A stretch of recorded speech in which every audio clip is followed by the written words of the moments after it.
अगदी. आणि सगळ्यात महत्त्वाचं म्हणजे हा दिवस तितकाच महत्त्वाचा आहे. नरेंद्रजी, मुळात या दिवसाला म्हणजे लक्ष्मीपूजनाच्या दिवशी लक्ष्मी खर्च करू नये अशी एक धारणा असते, तर तशा स्वरूपामध्ये नेमक्या काय सूचना कराल की जेणेयोगे लक्ष्मीपूजनाच्या दिवशी धनसंचय करावा अशा स्वरूपाचा एक प्रघात आहे का आणि त्यामागची धारणा?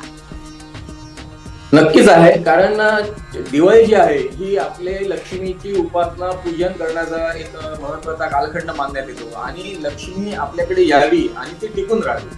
स्पष्ट त्याचा उल्लेख श्री सूक्तामध्ये आहे की हिरण्यवर्णाम हरणीम सुवर्ण रजतस्त्रजा चंद्राम हिरण्यम लक्ष्मी जात वेदो माव. आम्हाला जी लक्ष्मी प्राप्त होईल, कारण लक्ष्मीचं स्वरूप हे सुवर्णाचं आहे, सोन्याचं स्वरूप असल्यामुळे आपल्याला सोन्याचं महत्व हिंदू धर्मात प्रचंड आहे.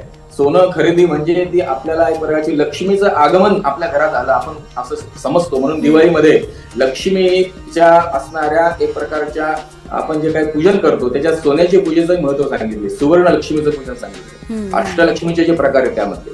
त्यामुळे थोडक्यात सांगायचं म्हणजे लक्ष्मीपूजनाबरोबर आपल्या जीवनात आनंद समृद्धी यावी या उद्देशाने लक्ष्मीपूजनाचं महत्व आहे, त्याच्यात सोन्याचं महत्व आहे. आणि आपल्याकडे लक्ष्मी दिगंत राहावी, कायम टिकावी, म्हणून तिचं 4 दिवस कोणत्याही प्रकारे निष्कासन म्हणजे आपल्याकडून कोणत्याही प्रकारे खर्च होऊ नये असं त्याचा एक महत्व शास्त्रात आहे. त्यामुळे लक्ष्मी पूजनाच्या दिवशी लक्ष्मी खर्च करू नये, आपल्या कुटुंबात आयुष्यात घरात कायम टिकावी, आपल्या घरात ती राहावी. आपल्या घरात राहिल्यामुळे तिची एक प्रकारची वृद्धी होते. त्यामुळे लक्ष्मी पूजनाच्या काळात म्हणजे त्याच्यात धनत्रयोदशी पासून लक्ष्मी पूजनापर्यंतचा जो 4 दिवसांचा कालखंड, 3 दिवसांचा कालखंड, त्या दिवसापासून लक्ष्मी टिकून राहण्यासाठी आपल्या घरातच ती राहावी म्हणून ती खर्च करू नये असं शास्त्रकारांनी सांगितलं. त्याच्या मागची उद्देश भावना हीच आहे की लक्ष्मी आपल्याकडे कायम टिकून राहावी. श्रीहर वर्चस्व आयुष्यम आरोग्य मागदान शोभमानम मह्यते धान्यम धनम पशु बहुपुत्र लाभम शतसंवत्सरम दीर्घमायु.